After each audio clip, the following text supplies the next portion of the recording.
Today's Read Aloud story is an adaptation of Alice's Adventures in Wonderland, based on the book by Lewis Carroll. Let's start reading. Alice's Adventures in Wonderland. Chapter 1. Down the Rabbit Hole. Alice was feeling bored one summer afternoon when she saw a white rabbit with a waistcoat and pocket watch running by. "How curious!" Alice exclaimed. Curious, she followed the rabbit, who suddenly disappeared into a rabbit hole. Alice peered into the hole and saw that it was very deep. She hesitated for a moment, wondering if it was a good idea to follow the rabbit, but her curiosity got the better of her, and she jumped into the hole. "Whoa!" Alice cried out. As she fell, Alice felt as if she were floating in the air. She saw the walls of the hole rushing past her, and she heard the sound of the wind in her ears. After what felt like an eternity, Alice landed on a soft pile of leaves at the bottom of the hole. She looked around and realized that she had entered a strange and wonderful world. "Who are you?" a curious little mouse asked Alice. "I'm Alice," she replied. "I fell down the rabbit hole." "Well, it's good to have you here," the mouse said with a friendly smile. Alice saw a caterpillar smoking a hookah and a Cheshire cat with a grin that seemed to stretch from ear to ear. "Hello there," Alice said to the caterpillar. "What are you smoking?" "This is a hookah," the caterpillar replied, taking a puff. "Care to join me?" Alice shook her head. "No, thank you. I don't smoke." The Cheshire cat approached Alice with a sly grin on his face. Well, who do we have here?" he asked. "I'm Alice," she replied. "Who are you?" "I'm the Cheshire cat," he said, "and I know just the person you should meet next." Alice continued on her journey through Wonderland, encountering all sorts of strange creatures along the way. She even encountered a rabbit with a waistcoat and pocket watch, just like the one she had followed. "Why, it's you again," Alice said to the rabbit. "What are you doing here?" "I'm always in a hurry," the rabbit said with a huff. I'm late for a very important date." Alice felt as if she had fallen into a dream, but she knew that she was wide awake. She pinched herself to make sure, and she felt a sharp pain in her arm. She was definitely not dreaming. As she explored the wonderland around her, Alice wondered how she would ever find her way back home. She felt a pang of homesickness, but she knew that she was on an adventure, and that made her feel excited. "I wonder where this will take me," she thought to herself, smiling as she continued on her journey through Wonderland.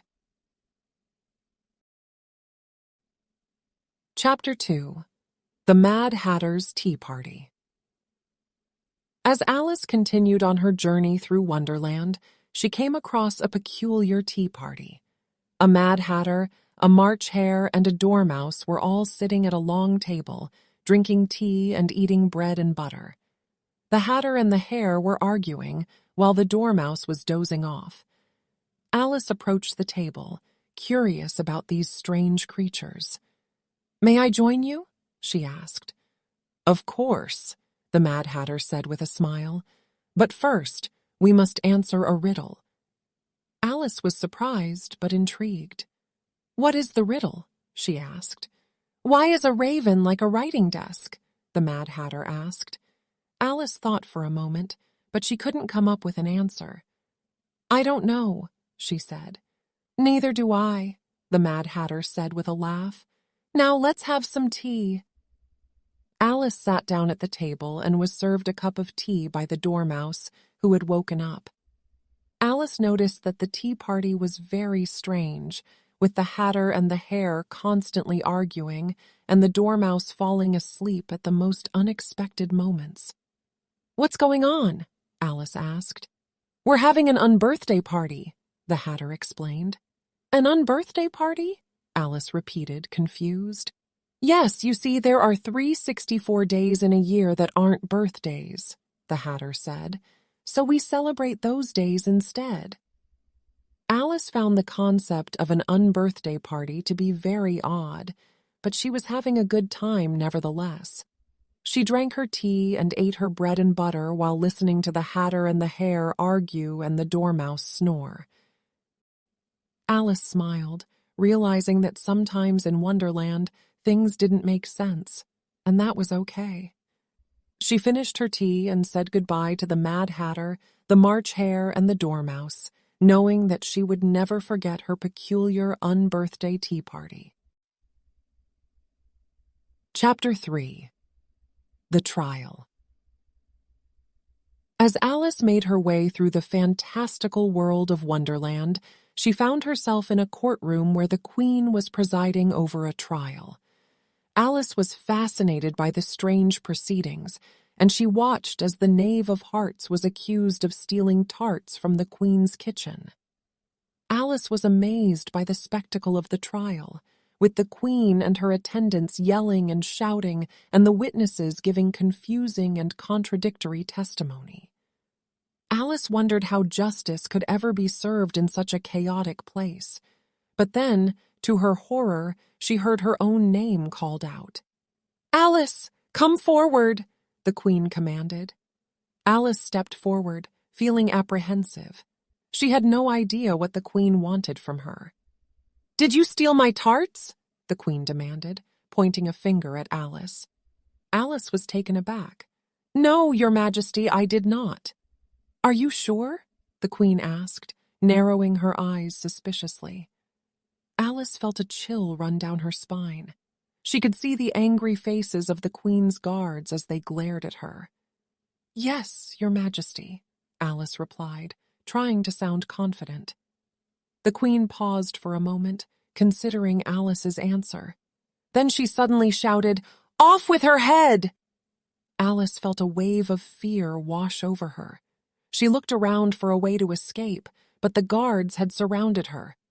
"Please, Your Majesty, I didn't steal your tarts," Alice pleaded, but the Queen was relentless.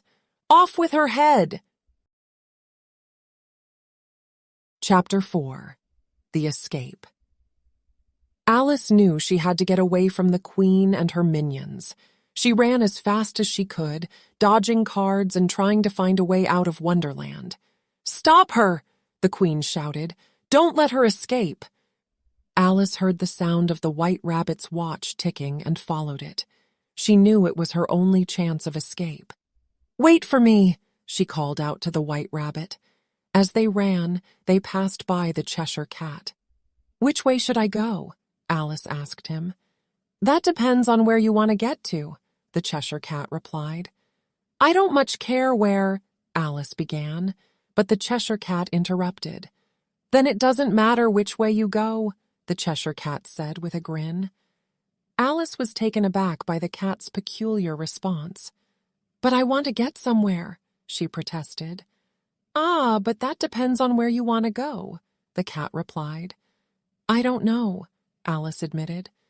"Then it doesn't matter which way you go," the cat repeated, still grinning. Alice felt frustrated with the cat's cryptic answers.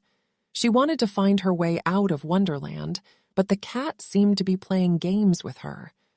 Suddenly, the cat's grin disappeared, and he looked at Alice with a serious expression. "But you must be careful," he warned. "There are dangers in this place that you cannot even imagine." Alice felt a chill run down her spine at the cat's words. She had already encountered some strange and scary creatures in Wonderland, and she wondered what other dangers lay ahead. As if reading her thoughts, the cat continued, "But you have something that will help you. You have courage and curiosity, and with those qualities, you can overcome any obstacle." Alice felt a surge of confidence at the cat's words. She knew she had been brave so far, and she was determined to continue on her adventure, no matter what challenges lay ahead. "Thank you, Cheshire Cat," she said, smiling gratefully at him. The cat just grinned and disappeared, leaving Alice to continue her journey through Wonderland. Chapter 5. Returning Home. Alice ran after the white rabbit until they finally reached a door. The rabbit disappeared through the keyhole and Alice followed him, finding herself back in her own bedroom. Was it all a dream? Alice wondered. She looked around and saw the white rabbit's pocket watch lying on her bedside table. She realized that she must have really gone to Wonderland and met all those strange creatures. Alice smiled and felt grateful for the adventure she had. She climbed back into bed and fell asleep, dreaming of the wonderful world she had discovered. The next morning, Alice woke up and told her sister all about her adventure. Her sister listened with wonder and amazement, and Alice knew that even though she had returned to the real world, she would never forget her magical trip to Wonderland. From that day on, Alice looked at the world with new eyes, knowing that anything was possible if she dared to follow her curiosity and explore the unknown.